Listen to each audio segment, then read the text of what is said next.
Care Center, 778-8877. Empowerment with Dr. Josefina Monasterio. Welcome back to Empowerment with Dr. Josefina, and I'm Laura Guttridge.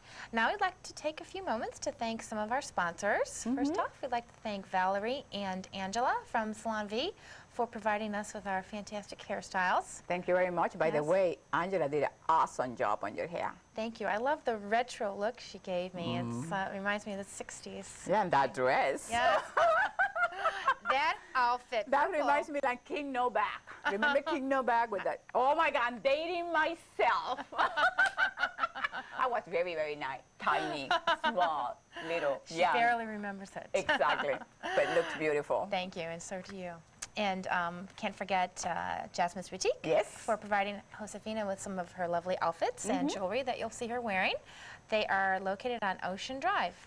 Are they still having their sale? Yes, they 50 to 70% off because she's going on vacation, so she wants to get rid of everything. So please stop by and tell her we send you. Get in there, ladies. So we're Do some talking shopping. today.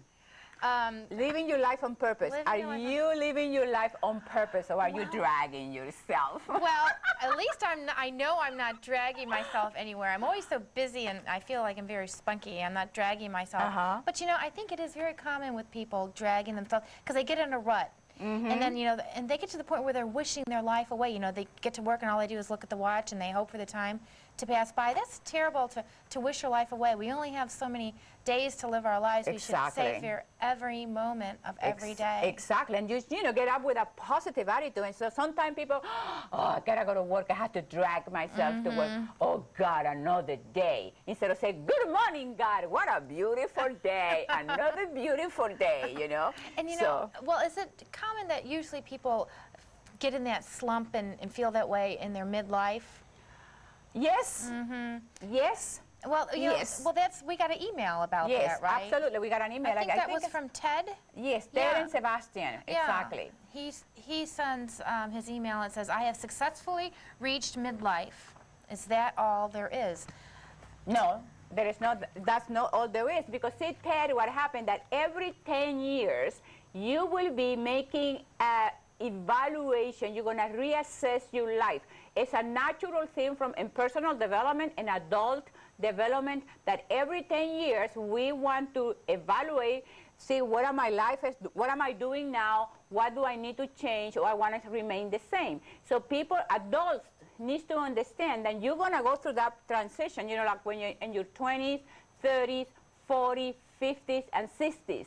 So you're always going to go through that process of growing, becoming, and changing. So don't look at it, oh, that's all there is. No, that you know, he didn't say how old he is, but if you're 50, then you are in your flaming 50s. So when you're in your flaming 50s, you feel like I can do anything I want. I have 50 years of experience. And when you reach your 60s is what we call the serene 60s. You just want to be peaceful. You just want to be quiet. You just want to look, oh my God, what a wonderful life.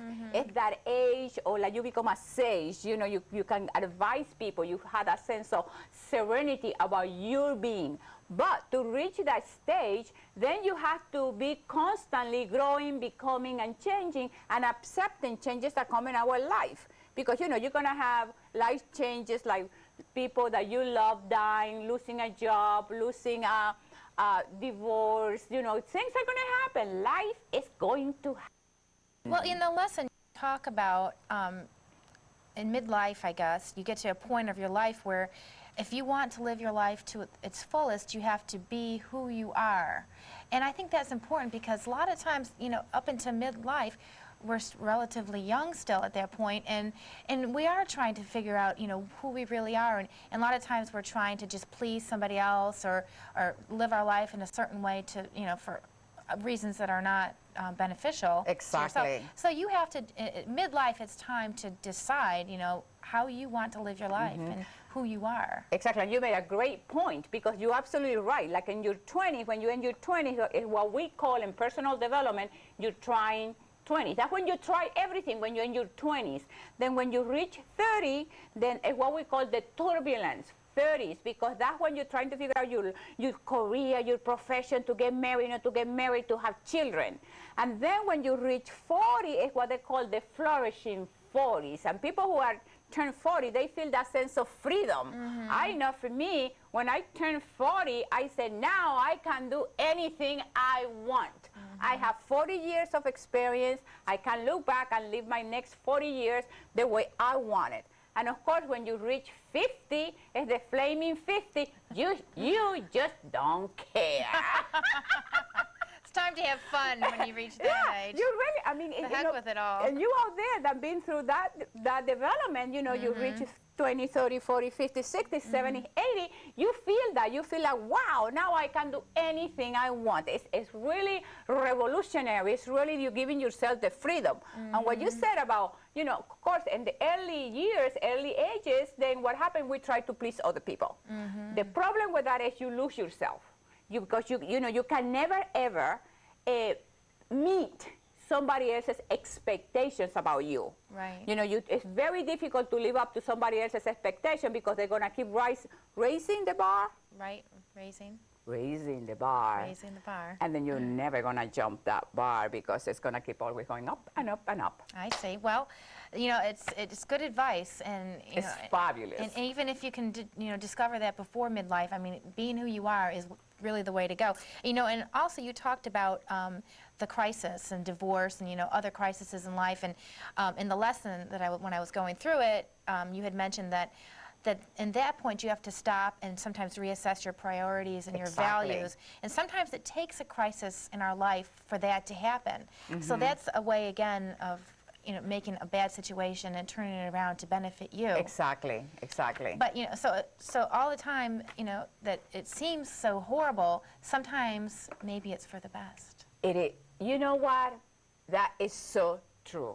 When bad things are happening, and if we can only look at the big picture, in the long run, it will benefit you. But it depends on how you embrace the crisis and what is your attitude towards that challenge in your life. And when you look at it from the point of view that from this situation, from this problem, from this challenge, something good is going to come out. And you know the good thing is going to come out, that you're going to be a bigger and better person, because it's like manure. You know, you put cow stuff in the ground, and then what comes out, when you have a crisis, all the manure, the junk is going down into the soil. And then what happens, this beautiful, awesome, blossoming flower comes out, and that is you. So that was so important to embrace whatever life is giving to us at that particular time. And I know it sounds like it's easy for me to say, but some of you probably have done it, that when you embrace it and you let it go, then everything works out for you beautifully, because you learn how to give up control. Absolutely. Well, you know, it's funny because it always comes full circle if we have the right attitude. Absolutely. And then, you know, no matter what, if you have a negative attitude, it's going to turn out the way it's supposed to. And if you have a bad attitude, it's going to turn out the way it's supposed to. Yeah. Anyway, so either way, you're losing. So stay centered, stay in alignment with your life on purpose. Do we have to go, Jose? Oh, my darling, I love you very much. Oh, I love you. Mwah. Thank you, Anne and Jan, for watching the show and the beautiful, wonderful comments. And I know you guys love her a lot. And that's fine with me. We're taking a break, and we'll be right back. Empowerment with Dr. Josefina Monasterio.